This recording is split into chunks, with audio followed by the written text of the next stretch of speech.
সোহরাওয়ার্দী উদ্যানের বিরুদ্ধে কথা বলবে 26শে এপ্রিল রোজ শনিবার 10টার দিকে আমাদের যে অনুষ্ঠানটা হবে, ওখানে সমাবেশটা হবে, এর বিরুদ্ধে যে কথা বলবে সেই ইসলামের দুশমন, সেই ইসলামের বিরাট শত্রু মনে রাখবেন। কেন বললাম কথাটা?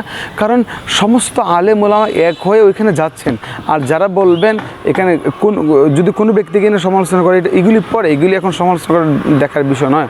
এখন আমাদের এক হতে হবে, এক হয়ে সকলেই নারে রিসালাতের তাকবীর বুলন্দ করতে হবে, আওয়াজটাকে বড় করতে হবে, ইসলামটাকে মজবুত করতে হবে, সমস্ত আলেম ওলামা হাত মজবুত করতে হবে। প্রিয় দর্শক, এই মুহূর্তে যারা এখন সোহরাওয়ার্দী উদ্যানের নিয়ে কথা বলে, এদের বিরুদ্ধে যারা কথা বলে, যে বা তাহিরিকে নিয়ে কথা বলে, বা আজহারিকে নিয়ে কথা বলে, বা পীর মাশায়েখদেরকে নিয়ে কথা বলে, এগুলি দেখার সময় নেই এখন আমাদের সময় হচ্ছে সময়ের দাবি সমস্ত আলেম ওলামা এক হয়ে সমস্ত পীর মাশায়েখ এক হয়ে একটা প্ল্যাটফর্মে চলে আসে। প্রিয় দর্শক, আপনার কারা কারা এর পক্ষে আছেন যে সমস্ত আলেম ওলামা পীর মাশায়েখ একটি প্ল্যাটফর্মে চলে আসুক, এর পক্ষে যারা আছেন ভিডিও শেয়ার দিয়ে এটা সত্যতা প্রমাণ করুন।